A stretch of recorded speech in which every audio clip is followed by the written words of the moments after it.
Alrighty. Welcome back to Nick Lenz's Comic Corner Classics. This is episode number 1674 and Doubleshot number 1560. I have two Marvel trades. The first one covers a series that was released in the period of 2014 and 2015. Yeah, this is like a big collection. From Al Ewing. Yes. And I believe this is one of his first books he worked on for Marvel. Let me just verify that just to be sure. I don't think it was the first one he worked on. No, I think it was one of the first ones he worked on. Yes. They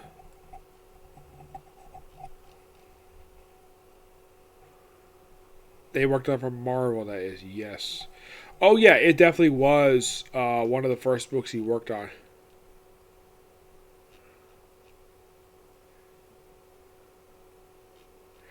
Yeah, this one along with Mighty Avengers. Yep.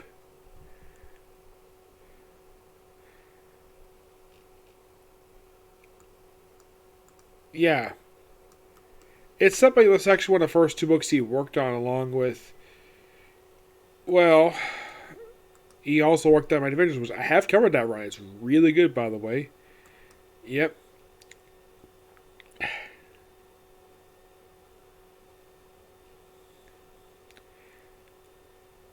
So, scratch that. He did work on a couple issues of Avengers Assemble prior to, well, doing work for Marvel. It was the first books he worked on were a couple issues of Avengers Assemble. He worked on 14 AU and 15 AU. Yep, he worked on that. Then he worked on, oh yeah, he also worked on issue 20. But then he worked on Mighty Avengers, and not long into he started that run, he started this series. He also worked on, of course, Original Sin, which is actually in this trade, by the way. Yep. He also worked on Captain America: Mighty Avengers, which I have covered that. But I'll talk more about that in just a minute, basically, what else I have covered from him. This book is Loki, Agent of Asgard, one of the first two major ongoing series he got, along with Mighty Avengers. Like I said, I just covered it. This book collects the entire 17-issue ongoing series of Loki, Agent of Asgard, along with all new Marvel Now .1, which is basically having the short story that led to this series, and the original same miniseries, The 10th Realm. Makes sense they include that in here because, well, it came out between issues 5 and 6. Now, the first 5 issues, along with the prelude, now that's him put Loki being hired by the All Mothers of Asgard to be their agent.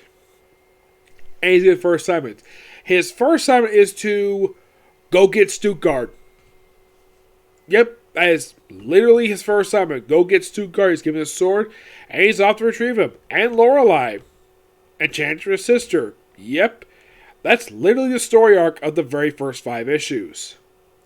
And I kind of think, though, basically this would have been the premise rest of the run. Nope.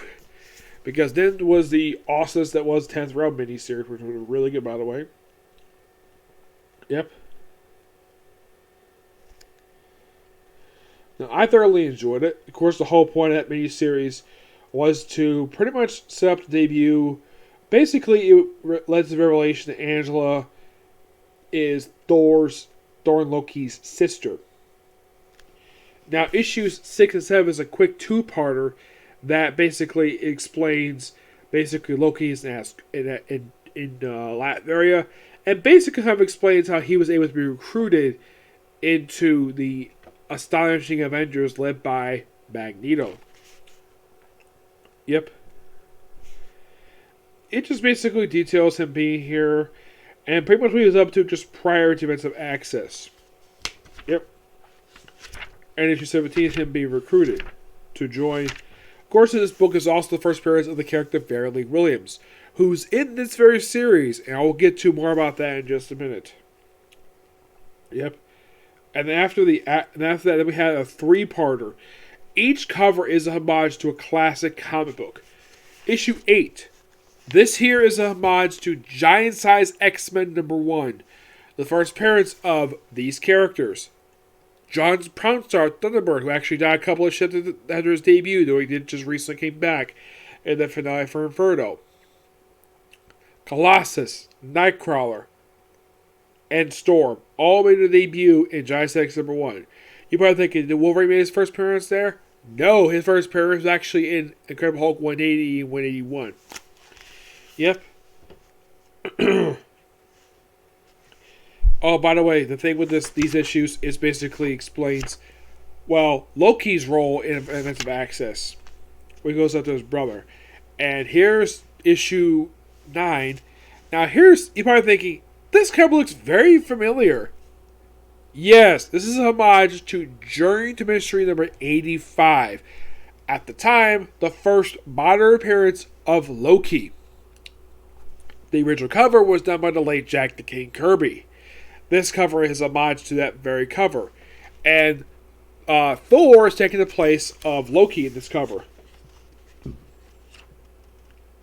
Now, why is that? Pure and simple.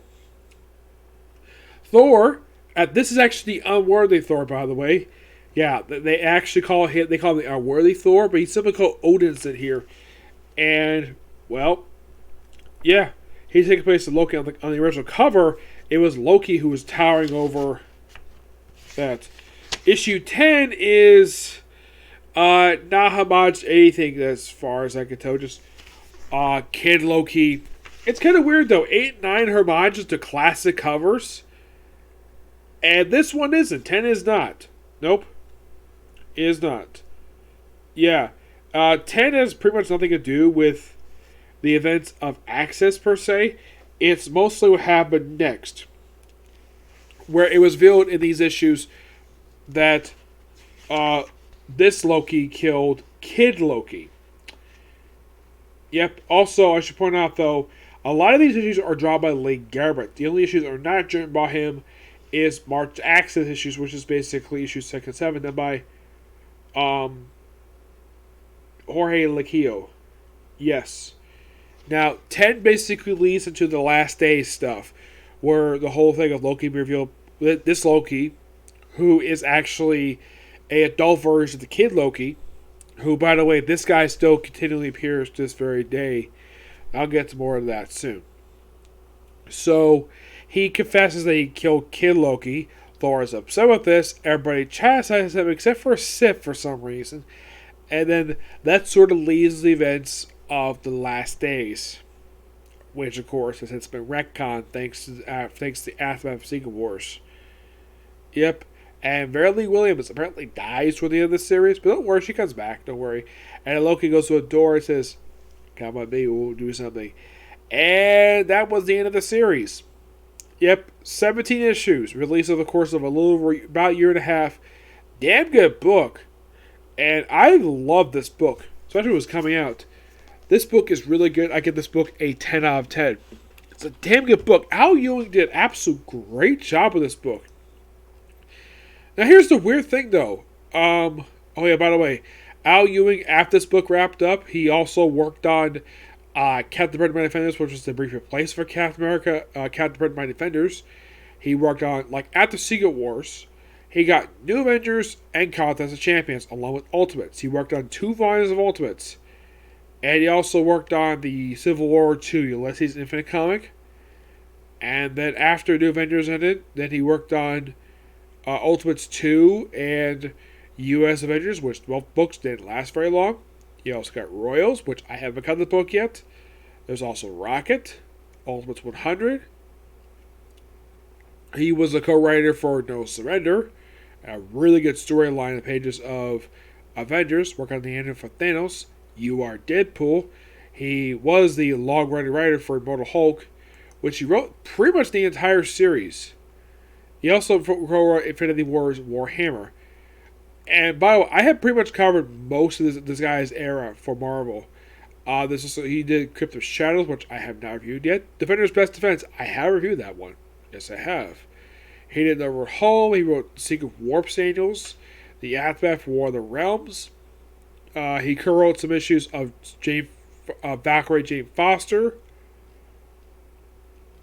He was also the writer for Empire, which came out a couple years ago. Yep, you can thank him and Al Ewing for that. Al Ewing, Dan Abnett, Dan Slott. Yeah, he also co-wrote a story for Carnage, Blood, White, and Black. He was the writer for Guardians of the Galaxy. He's also the current writer of Sword, which is still going, by the way. He wrote the Gamma Flight miniseries. He's also writer of the current volume of Defenders. And soon he's going to be writing, well, he basically right now, if you're wondering how many books he's working right now, well, Al Ewing is working on these following books. Sword, he worked on that. He's working on Defenders. He's going to be writing Venom and X-Men Red Volume 2. Yes, Marvel decided to bring this book back after a few years. Interesting about this book back. Hopefully this doesn't get canceled after only 11 issues. I hope not. That'd be kind of dumb.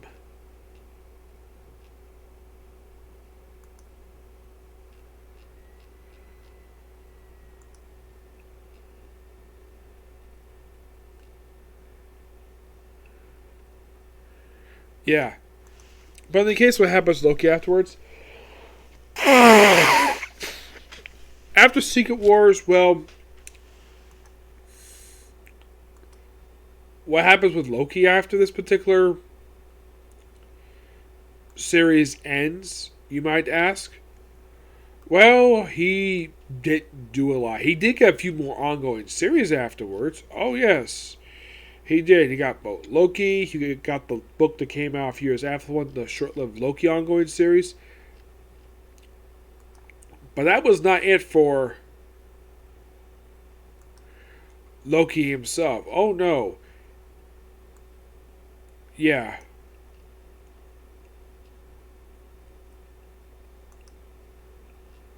Yeah, pretty much after he wrapped up this run, like after Age of Asgard wrapped up, he popped up in The Mighty Thor. And this is, of course, right after Secret Wars. There was also Vote Loki, Deadpool vs. Gambit. He popped up for one issue of Unbeatable Squirrel Girl, a couple issues of All New Guardians of the Galaxy. He was also part of the very first story arc of Donny Cates' run for Doctor Strange, which I have reviewed. More Squirrel Girl stuff. Avengers Back to Basics.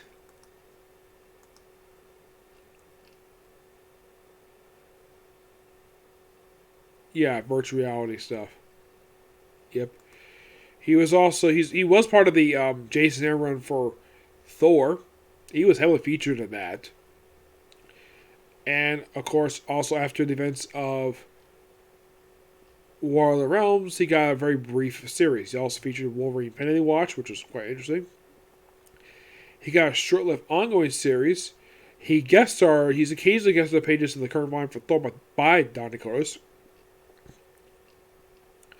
Appeared in the last couple issues of Valkyrie Jane Foster. He's appeared like a lot since then. Mostly appearing in the pages of Thor. And of course, Ms. Marvel Beyond the Limit. But that's been pretty much it for him. He's mostly made recurring appearances in other books.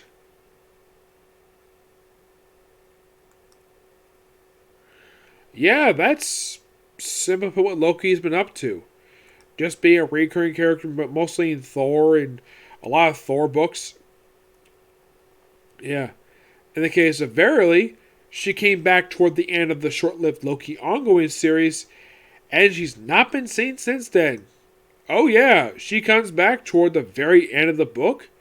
It's kind of odd, to say the least, where, like, you bring her back for this one issue. Yeah, you bring her back for this one issue, and like, she pops up in that last issue of Loki, and that's been it for her. Yes, at the beginning as a regular character in the pages of Loki Age of Asgard, since issue 2 of this book, and she's appeared pretty much almost every issue of this whole series, except for issue 1, 3, well, she appeared in one, that was not her first appearance. Since issue 2, she has appeared in all but 1, 2, 3 out of about 16 issues. That's not bad for a regular supporting character. And it was nice that the writer who wrote the very brief ongoing series that was Loki? Yes. A book that was canceled after 5 issues. And I'm thinking, really, Marvel? You give Loki another ongoing series, first time in a few years, and you cancel it at the 5 issues. As far as I can tell, there has been no explained reason for this at all. That's basically how it is. But Loki Age of Asgard is a damn good book, and I do recommend checking it out. It's that damn good. And with that, I pretty much do almost the entirety of Al Ewing's time at Marvel. I mean, the only thing's major left for him is just Sword. And there's a few others, but don't worry about that. Next up it is Shang-Chi, Volume 2, Shang-Chi versus the Marvel Universe. Almost like Shang-Chi versus Spider-Man, Captain America, Iron Man, Thor, and the Fantastic Four. But mostly some of the Marvel Universe. Now we have an ongoing series now for Shang-Chi. A book that not a lot of people are asking for, by the way. Yes. This book collects the first 6 issues of the second volume for Shang-Chi. And here's the weird thing about this. It's this volume that's counted for the numbering for Master Kung Fu. And you're thinking, really? Yes. Really? As far as I can tell, there's no real reason for this at all. No, not really. I don't really know why. It's one of the most baffling things when it comes to Marvel. Like, they have it on the cover of the first issue. Where, like, the first issue, according to Marvel Legacy numbering, is issue 127. Yeah, basically making a nod to the one issue that CM Punk did. So the previous volume is not counted part of this numbering, which I think that was quite stupid on the part of Marvel to do that. Yeah, as far as I can tell, there's no real reason for this at all. Yeah. Excuse me. Yeah, mostly put, you just basically have Shang-Chi being more integrated in the Marvel Universe as a whole with this book, because prior to this, the guy was part of the Marvel Universe, but not for quite a while. Yeah, mostly put, like, the first superhero interaction in this book is Spider-Man. And I love the fact that the writer, Jin Lang Yang, he actually references when Shang-Chi taught Spider-Man Spider-Fu as sort of a compensate for his lack of spider sense. Spider-Man admits he hasn't been practicing it since he got spider sense back. He hasn't had time to. And Shang-Chi says, you practice, your spider sense becomes stronger. Yep. I like the fact he referenced that. That was actually quite nice of him to do that. And I like the fact that his interaction with Captain America seems very natural, because these two know each other for quite some time. I would say his interaction with Iron Man was quite odd, to say the least. But probably his weirdest confrontation is with the God of Thunder, Thor himself. And here's the thing. Shang-Chi, as far as I can tell, is never... you're probably thinking, has Shang-Chi, prior to this very book, has he ever shared any panel time with Thor? To my knowledge, he hasn't, as far as I can tell. Cap and Spider-Man, yes. Spider-Man since the 70s. Plus, I love the fact they actually have Spider-Man comment on Shang-Chi's outfit. Because, of course, he would comment about that. Because, why not? I like the fact they did it. And it's great, though, that Spider-Man and Shang-Chi are basically close acquaintances, per se. I don't know if you call them friends, per se. Basically, they have good respect for each other. Plus, I love the fact they actually have Spider-Man do the whole, like, bowing thing with his hands. I love the fact they did that, because that is basically Spider-Man showing respect to Shang-Chi, which is awesome. And the whole thing with this one, why is Shang-Chi fighting the Avengers? Over the Cosmic Cube. Yep. Of course, they think that Shang-Chi's got the Cosmic Cube, even though Shang-Chi knows he doesn't have it. He's being framed by his own brother. Yes, because this was revealed in the previous volume of the book that Shang-Chi's got multiple siblings. Yep. Now, like in the case of Eternals, there is one reason why Shang-Chi's got an ongoing series now. The movie. That is the reason why. The movie. That's the only reason why Shang-Chi's got a book now. Because he got a movie, so we gotta have an ongoing series, just like Eternals. Yep. And of course, he hands out his brother to be arrested. I don't think he pops up again after this one. No, I don't think so. Plus the appearance by MODOK. Yes, frickin' MODOK.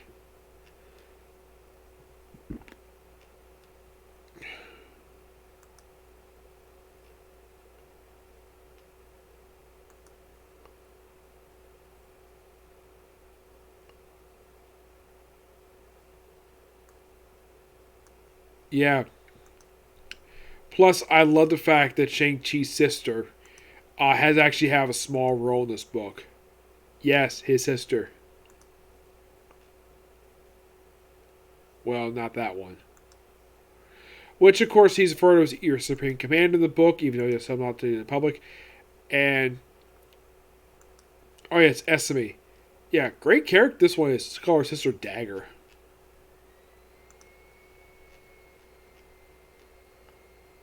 It'd be nice though if they actually had these characters appear more than just this book.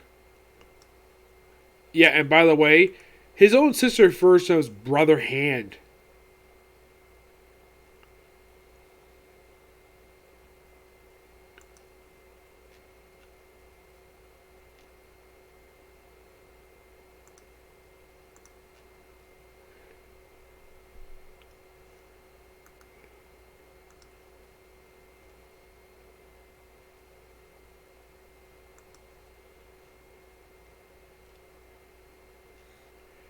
Yeah, and also the first appearance of Shang-Chi's mom. Yes, his mom. Zhang Li.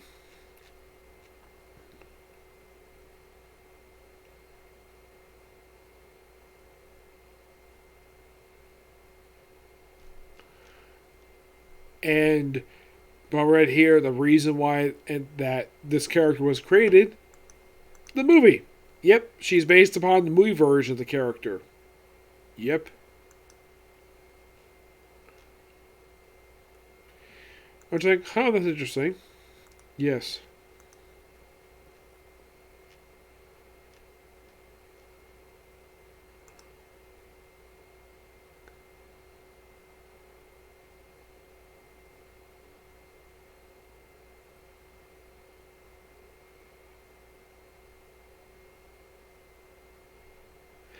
Yeah.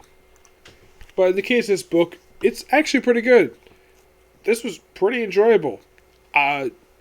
Gene Lang Young does an absolute great job with this book. I gotta admit, good choice to write an Asian character. A guy who wrote New Superman. I guess Marvel must have seen though that he did a great job with New Superman, so they figured though, why not? Why not have him write Shang-Chi? Yep. I'm gonna give this book a 9.5 out of 10. It's just a damn good book. Like, Kid Fight Fantastic Four was really cool. We got one artist, whole 6 issues. We have Duck Run, who does the artist's book. Yep. So yeah, that's it for particular review. That's gonna be pretty much it for video tonight because I don't have any time to do any more, but I really want to do this video tonight. So tomorrow, Attack on Titan and Jujutsu Kaisen. Okay, next video. Bye.